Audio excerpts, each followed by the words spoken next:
আসসালামু আলাইকুম। সন্ধে ৭টা। বাংলাদেশ বেতার সিলেট সংবাদ পড়ছি নন্দিতা দত্ত। প্রবাসী ভোটার নিবন্ধন অ্যাপ পোস্টাল ভোট বিটি উদ্বোধন করা হয়েছে আজ সন্ধ্যায় রাজধানীর নির্বাচন ভবনে। এই অ্যাপের উদ্বোধন অনুষ্ঠিত হয়। অনুষ্ঠানটি বাংলাদেশ বেতার, বাংলাদেশ টেলিভিশন সহ বিভিন্ন বেসরকারি বেতার ও টিভি চ্যানেল সরাসরি সম্প্রচার করে। এই অ্যাপের মাধ্যমে প্রবাসী বাংলাদেশিরা পোস্টাল ব্যালটে ভোট দেওয়ার জন্য নিবন্ধন করতে পারবেন। ভোটের দায়িত্বে থাকা কর্মকর্তা ও আইনি হেফাজতে থাকা ব্যক্তিরাও এই প্রক্রিয়ার মাধ্যমে ভোট দিতে পারবেন।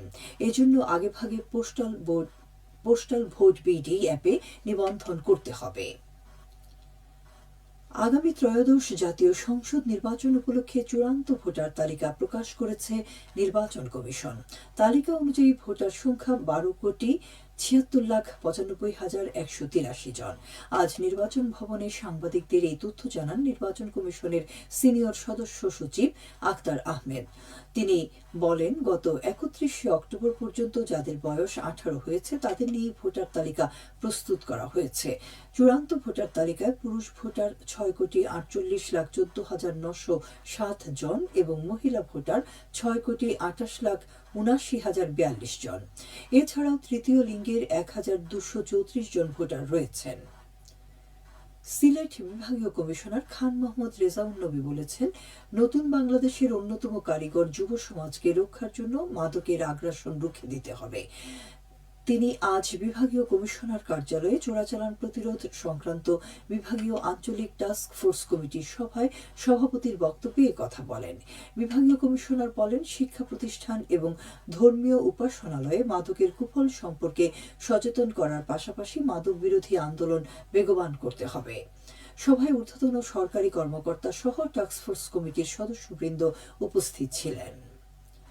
শিক্ষার মান উন্নয়নে আমাদের করণীয় শীর্ষক অভিভাবক ও সুধী সমাবেশ অনুষ্ঠিত হয়েছে আজ মৌলভীবাজারের রাজনগর উপজেলায় তারাপাশা হাই স্কুল অ্যান্ড কলেজে অনুষ্ঠিত সমাবেশে প্রধান অতিথি ছিলেন মৌলভীবাজার সরকারি মহিলা কলেজের অধ্যক্ষ প্রফেসর ডক্টর আবু ইউসুফ মোহাম্মদ শেরুজ্জামান। এতে অভিভাবক, শিক্ষক, ম্যানেজিং কমিটির সদস্য, জনপ্রতিনিধি, গণ্যমান্য ব্যক্তি সহ বিভিন্ন পেশার লোকজন উপস্থিত ছিলেন। শীতের আগমনী বার্তা নিয়ে প্রকৃতি সেজেছে নতুন রূপে। এরই মধ্যে বিভিন্ন প্রজাতির অতিথি পাখি আসতে শুরু করেছে হবিগঞ্জের লক্ষ্মীবাউর জলাবনে। আকাশে ছুটে চলা উড়ন্ত পাখির ঝাঁক দেখে মনে হয় যেন শান্তির দূত।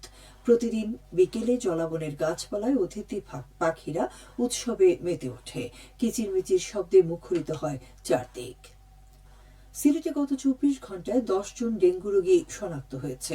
এ নিয়ে নভেম্বর মাসে সিলেটে ডেঙ্গু আক্রান্তের সংখ্যা ১০০ ছাড়ালো। সিলেট স্বাস্থ্য বিভাগের তথ্য অনুযায়ী এ পর্যন্ত ১০২ জন ডেঙ্গু রোগী শনাক্ত হয়েছে। বর্তমানে সিলেট বিভাগের বিভিন্ন হাসপাতালে ডেঙ্গু আক্রান্ত হয়ে ১৪ জন রোগী ভর্তি আছেন। এর মধ্যে মৌলভীবাজারে ৮ জন, হবিগঞ্জে ৪ জন ও Sylhet MAG Osmani medical college হাসপাতালে ২ জন রোগী রয়েছেন।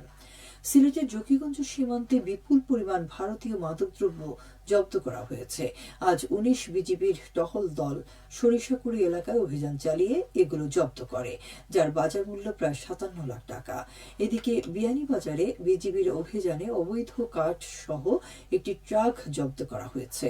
৫২ বিজিবির বড়গ্রাম বিওপির টহল দল দুবাগ মোড়ে অভিযান চালিয়ে কাঠ ভর্তি ট্রাকটি আটক করে।